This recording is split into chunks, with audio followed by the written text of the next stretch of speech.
Anas tegur SBY, ex-napi ajarkan etika pada ex-presiden, memalukan. Ditulis oleh Nina Nur di siwar.com. Sebelum kita lanjut, jangan lupa subscribe dan nyalakan loncengnya agar Anda menjadi yang pertama mendapatkan informasi dari jurnal terupdate.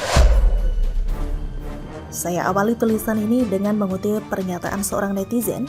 Sebagai rakyat Indonesia, saya malu mempunyai mantan presiden yang selalu membuat gaduh demi membela anak dan partainya. Mantan presiden yang dimaksud adalah Susilo Bambang Yudhoyono. Kemarin-kemarin AHY yang ribut sendiri berusaha melontarkan kritik ke pemerintahan Presiden Jokowi. Ya gitu deh, kalau gak cuap-cuap sok mengkritik, dia bisa apa lagi coba? Sekarang gantian SBY yang turun gunung, sok perhatian, sok memperingatkan, padahal tujuannya ya bikin gaduh, mau mendiskreditkan pemerintahan negara ini. Negara kita yang aman, damai, ekonomi sedang berjalan baik sesudah ujian berat selama pandemi. Mau dibikin gaduh. Memangnya apa kontribusi SBY, AHY dan Partai Demokrat terhadap bertahannya dan meningkatnya ekonomi kita sesudah masa buruk pandemi? Yang bangun infrastruktur ya Pak Jokowi dan jajarannya. Yang mengatur perekonomian negara agar tidak bangkrut dan malah sekarang tumbuh baik dibandingkan dengan negara-negara lain ya Pak Jokowi dan jajarannya. Yang keliling menengok rakyat hingga melintasi jalan-jalan yang rusak ya Pak Jokowi dan jajarannya. Emang SBY dan AHY mau naik mobil sedan di jalan yang rusak? Mau berdekatan dengan rakyat yang bau keringat? Mau turun masuk lumpur di tengah sawah? Hanya Presiden Jokowi yang mau. Ceritanya, bekas anak buah SBY yang pernah jadi staf khusus Presiden SBY dan Wakil Menteri Hukum dan HAM di era SBY, Denny Indrayana, mengaku mendapat info bahwa Mahkamah Konstitusi atau MK akan memutuskan bahwa pemilu legislatif kembali ke sistem proporsional tertutup, kembali memilih tanda gambar partai saja. Informasi ini disebarkan Denny Indrayana lewat akun media sosialnya. Tentu saja penyampaian informasi ini disertai dengan berbagai tuduhan ke arah pemerintahan negara ini. Denny menuduh bahwa Demokrat hendak diambil alih oleh kubu Muldoko dengan cara permohonan peninjauan kembali atau PK dari Muldoko ditukar guling dengan kasus korupsi mafia peradilan di MA. Maka efeknya adalah pencapresan Anies hampir pasti gagal. Menurut Denny, sistem proporsional tertutup itu berarti kita kembali ke sistem pemilu Orba yang otoritarian dan koruptif. Dia juga sok menyenggol KPK. Jadi ini cuitan di medsos, isinya macam-macam ya, yang intinya menuduh sana sini, yang intinya nuduh sana nuduh sini. Kan Denny ini harusnya orang yang pinter ya, masa gak tahu bedanya pemilu di zaman Orde Baru, di zamannya Soeharto dengan zaman now?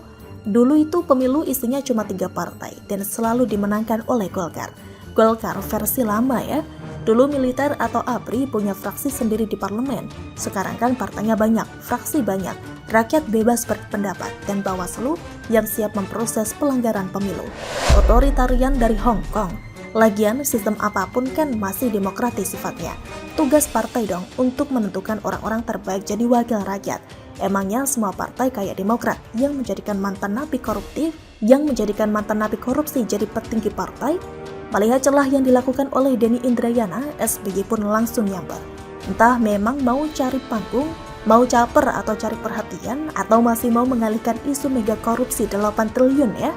Juga lewat medsos, SBY pun menyebarkan cuitan Denny. Gak tanggung-tanggung SBY bikin tweet atau rangkaian cuitan berisi 10 cuitan. Isinya yang pasti memuji Denny Indrayana dan menegaskan bahwa yang disampaikan Denny itu bisa dipercaya. SBY sok memperingatkan bahwa pergantian sistem pemilu di tengah jalan bisa menimbulkan chaos atau kekacauan politik dan bla bla bla ya. Silakan baca sendiri cuitannya kalau berminat. Yang SBY tidak menyangka adalah ada 2 hal. Pertama, Menteri kita, Menko Polhukam Mahfud MD, kemudian menegur Denny Indrayana. Kata Pak Mahfud, putusan MK itu tidak perlu dibocorkan sebelum dibacakan. Info dari Denny ini bisa dikategorikan sebagai pembocoran rahasia negara. Oleh sebab itu, polisi harus menyelidikinya agar tidak jadi spekulasi yang mengandung fitnah. Pak Mahfud mencuitkan ini di medsos dan juga sudah dikutip media sebagai berita. SBY kaget dong, udah seneng dapat amunisi buat nembak sana-sini, amunisinya disebut membocorkan rahasia negara. Kata-kata Pak Mahfud itu sangat menohok ke SBY juga loh. Masa mantan presiden memuji orang membocorkan rahasia negara? Udah begitu ikutan menyebut bahwa infonya bisa dipercaya pula kan? Mahfud MD yang mantan ketua MK saja bilang gak berani meminta isyarat apalagi bertanya tentang vonis MK yang belum dibacakan. Masa mantan presiden gak tahu yang beginian?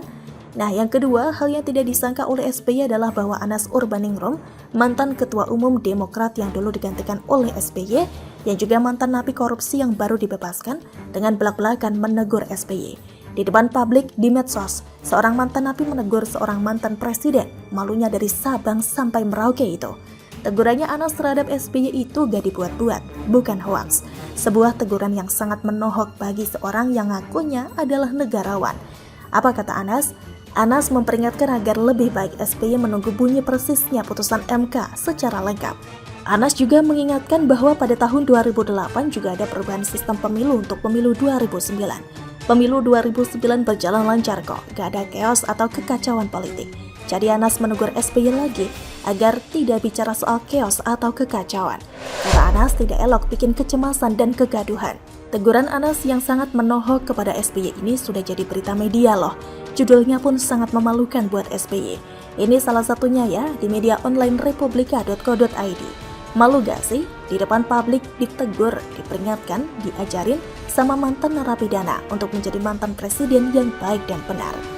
Ya, ini sih sebenarnya sama saja bahwa Anas membongkar rencana jahat SBY untuk bikin kegaduhan. Sementara di bawah kepemimpinan Presiden Jokowi, situasi dan kondisi bangsa dan negara kita ini kan aman, damai, tenang. Lah kok mau dibuat gaduh oleh seorang mantan presiden?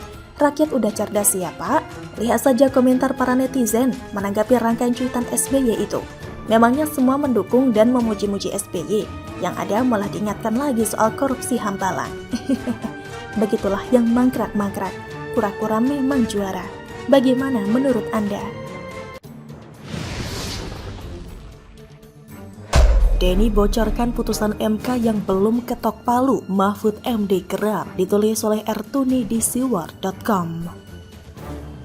Sebelum kita lanjut, jangan lupa subscribe dan nyalakan loncengnya agar Anda menjadi yang pertama mendapatkan informasi dari jurnal terupdate. Akhir-akhir ini advokat sekaligus mantan Wakil Menteri Hukum dan HAM atau Wamenkumham, Denny Indrayana vokal dalam menyoroti beberapa hal, termasuk soal perpanjangan masa jabatan pimpinan Komisi Pemberantasan Korupsi. Namun, kalau ini Denny membuat heboh melalui pengakuannya, di mana ia mengaku memperoleh bocoran informasi mengenai putusan Mahkamah Konstitusi atau MK. Putusan MK ini perihal sistem pemilu legislatif yang akan kembali ke sistem proporsional tertutup atau coblos partai. Nah, putusan itu diklaim oleh Denny diwarnai perdebatan pendapat atau dissenting opinion di MK. Pagi ini saya mendapatkan informasi penting, MK akan memutuskan pemilu legislatif kembali ke sistem proporsional tertutup. Kembali memilih tanda gambar partai saja. Info tersebut menyatakan komposisi putusan 6/3 dissenting, ucap Denny Indrayana kepada wartawan Minggu 28 Mei 2023. Wajar saja tingkah Denny akhir-akhir ini sedikit menggelikan, sebab Denny sendiri diketahui sebagai salah satu pendukung Anies Baswedan sebagai calon presiden. Mahfud MD langsung memberikan respon dengan menyarankan agar polisi segera menyelidiki sumber Denny agar tidak jadi spekulasi yang mengandung fitnah. Pak Mahfud juga menegaskan bahwa putusan MK itu menjadi rahasia ketat sebelum dibacakan, tapi harus terbuka luas setelah diputuskan dengan ketuk palu vonis di sidang resmi dan terbuka. Bahkan Mahfud MD beri kode keras bagi Denny bahwa dirinya saja yang mantan ketua MK tidak berani meminta isyarat apalagi bertanya soal vonis MK yang belum dibacakan sebagai vonis resmi. Bahkan Mahfud juga meminta agar Mahkamah Konstitusi agar menyelidiki sumber informasi dari Denny tersebut. Denny dalam rilisan berita di detik.com ia mengakui mendapatkan info A1 dari MK. Namun barisan kadrun ini kadang hanya menepuk dada saja, tapi selalu berisi kosong.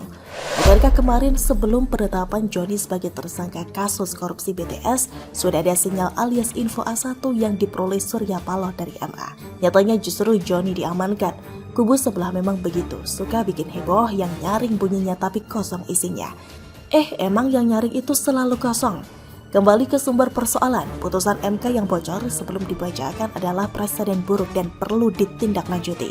Sebab bisa saja ini sengaja dilakukan oleh barisan kadrun untuk menggiring opini bahwa Mahkamah Konstitusi dalam pengaruh Joko Widodo. Bukankah akhir-akhir ini mereka secara berjamaah memprotes putusan MK terhadap perpanjangan masa jabatan pimpinan KPK dengan menggiring isu soal Harun Masiku dan Pilpres 2024. Ini hanya bola liar, namun jika terbukti, maka mata-mata milik Denny Indrayana harus ditangkap. Begitulah manusia-manusia ambisius. Bagaimana menurut Anda?